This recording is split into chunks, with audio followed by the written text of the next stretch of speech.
What's up, guys? Welcome back for another vlog. As you can see, we got the Z out here in a little scenic area here in my town. The weather's great, so I was like, fuck it, let's go. It's very nice outside. So yeah, anyway, a few people have hit me up and they pretty much wanted a full mod list of the 350Z. So I decided to make this video just to give a walkthrough of like the whole car, pretty much front to back, inside and out, and everything that I've done to it since I've had it. I bought the car bone stock, like completely bone stock. It had no modifications whatsoever. The paint is still just as shitty as it was when I picked it up. So from, I guess we'll start from the outside cosmetically, and then we'll work our way into, more detail. So it's an 03 350Z. As you guys can tell, these are 06 and up headlights, but they are the depot ones because they have the black housing. So that was one of the first things I did to this car, was change the headlights. And then I also went ahead and got a 06 to 08 front bumper. Luckily the guy had it in black and I didn't have to paint it. It's pretty beat up now, but when I got it, it was in decent shape. I also got a carbon fiber duct, bumper, air duct, or whatever you want to call it. I had to trim it in the back a little bit because of the way that the intake pipe was sitting, but yeah, that was cool too. Actually, my buddy Miguel got that for me, I think for my birthday or something like that. So on the outside, as you can tell, it has 370Z Nismo wheels on it. To be honest, I'd be lying if I said I know the specs. I know the rear is like 19 by 10.5 plus 23, and then I think the front's like 19 by 9.5 plus like 43 or something like that. Correct me if I'm wrong, I really don't know. But yeah, they look wet. I think they look really good, especially on a 350Z chassis. It looks super nice. I did go ahead and do the Brembo upgrade. I only did it in the front because I still do plan to run a 15-inch wheel in the back with a nice radial. So that's why I didn't do it. Trust me, I've thought about it so many times of just doing it, but I really want to get a tire that's going to make this car hook from a dig. So I feel like that's a very good option without having to spend a whole shitload of money. Moving on to the rear of the car, I have a Carbon Creations carbon fiber hatch.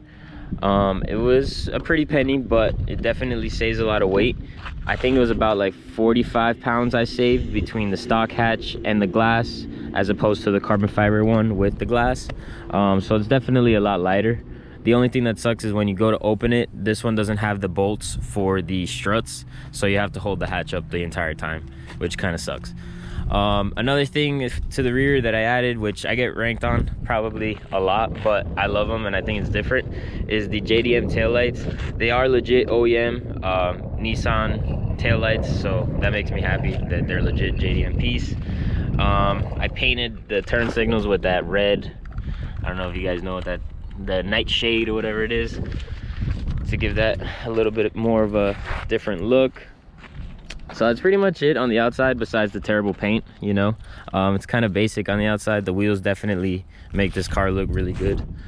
All right, so moving forward, we can go talk about the engine bay and all the stuff that I have done to it performance wise. So moving on to the engine bay and the performance aspect of the car, it is a 2003 VQ35DE 100% bone stock motor. The only thing that we've done to ensure that the motor would be fine is we resealed it, put new gaskets, make sure it's not leaking any oil and things like that. Replaced a couple sensors here and there. For the most part, it is a OEM spec stock motor. So moving on from there, we'll move to the exhaust. I have RPM long tube headers, mated to a Motordyne XYZ resonated Y pipe, and then we have a Z1 single exit catback exhaust. So it sounds really good. The long tube headers make it sound very deep. I'll insert some clips right now of what it sounds like.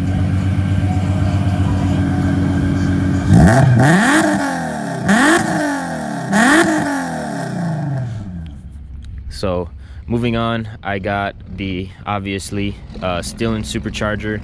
It is, I believe, the stage 3 or stage 4 kit. I don't really know 100% because I bought this kit used, but I do know that this pulley is custom right here, and that's what makes me be able to see the amount of boost that I see out of this kit.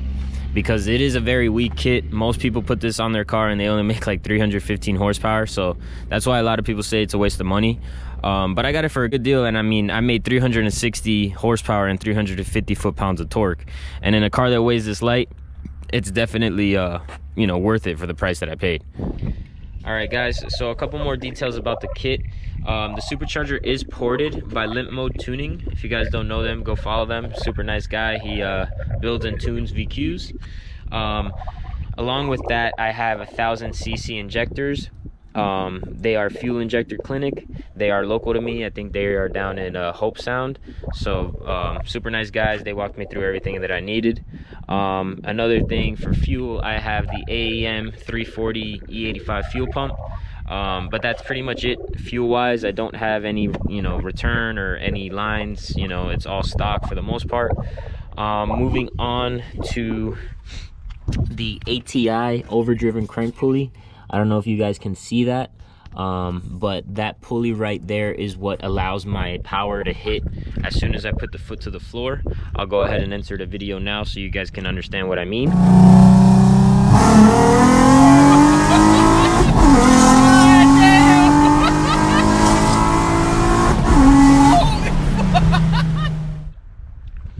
But yeah, that crank pulley really does a huge difference in the way that the power is delivered with this kit.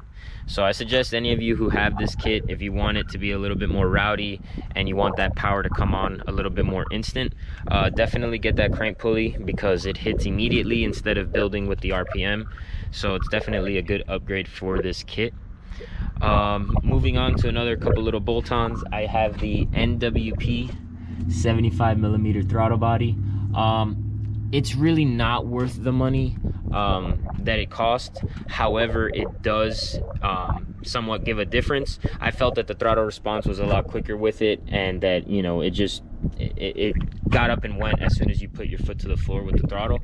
So some people may say it's not worth it, some people may say it is. Moving along, I have the RZG 3.5-inch cold air intake. So it goes through the core support and sits right there in the bumper. I really like this because I used to have a intake and it would pretty much stop here inside of the engine bay. So I felt that it would be a lot hotter with an intake that's inside of the engine bay. So I went ahead with the legitimate cold air 3.5-inch. I have a Mishimoto overflow for the radiator. It's a really nice piece, man, and only like 70 bucks. I really like that. I have an upgraded water box for the supercharger cooling system, and down beneath here there is the Bosch water pump. Sorry about the wind noise, guys, it is pretty windy today. But I have that water pump there, and then that runs to the front mount heat exchanger. You guys can see that there. But that's pretty much all I have in a sense of performance for the car. And it's great, man. It's been very, very reliable. It is an old kit, and a lot of people do say like it's not worth it, but I enjoy it, and I don't build my car for other people. I build it for me, and it's fun. Granted, do I want more power one day? Absolutely, but that will come with time, and that will come with experience. So yep.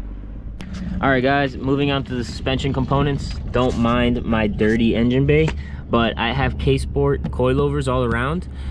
They have adjustable dampening all around, and they are a true rear coilover, meaning that it's not a spring and shock setup. It's a full body pretty much coilover, meaning that the shock and the spring are one. So definitely would prefer that kind of suspension setup on this car. That's just my personal preference.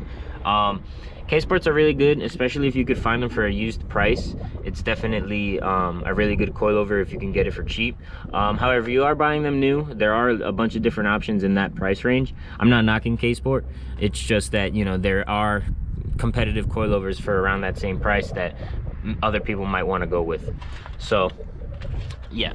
In the front, every pretty much suspension arm has been replaced to like an OEM spec, you know, replacement. It hasn't really gotten any sort of modification in the front. I do have polyurethane bushings in the lower control arms, but that's pretty much it. I do want to do the sway bar bushings and whatever those, like wherever you mount the sway bar to, I forget what those are called. But yeah, I want to go ahead and do those. Moving on to the rear part of the suspension, I do have a bunch of stuff back here which I think has been very beneficial to traction and, you know, just keeping the car planted. So I'll get under here with you guys. I have True Heart camber arms in the rear. I have SPL titanium toe arms in the rear. Kinetics traction arms in the rear. And then I have the Bell Raceworks diff brace. Wow, that diff is totally trash. I'm gonna zoom in on that. So I have the diff brace, and that really helps a lot, being that my fucking diff bushing looks like it's about to explode. But yeah, that's definitely on the next move list. The diff brace definitely does a great job, and I would recommend anyone who has these cars and, you know, abuses it to get one, because it's $100 and it honestly makes the car feel so much more secure in the rear end. So definitely worth getting. So yeah, I mean, that's pretty much it on the rear suspension of the... All right guys, moving on to the interior. There's not really much of a modification here. I got the shift boot. I did take out the black leather seats and replace them with base model seats because one of the power motors was not working. So I picked these up for cheap, and they save a little bit of weight. I did cut and gut it. So with that being said, it is very loud in here. It's obnoxious. You hear almost everything. But it is race car, so that was my thought process behind it. I do plan on cleaning this all up one day, sanding it down, scuffing all the edges, making sure there's no sharp edges or anything like that, and then cleaning it, giving it a good wipe down, and painting it. So I'll probably make a video on that one of these days when I gain some motivation to do it. But yeah, man, that's pretty much it for the entire mod list and everything that I've done to my 350Z. Oh, I didn't do this. This came like that from factory. No, I'm kidding. But yeah, I definitely want to paint it. I've said it in a few other videos that that's probably the next step for next year. But again, if you guys like the content, give me a thumbs up, comment whether it's good or bad. Let me know your thoughts, your opinions. And yeah, thank you again for always watching. Peace.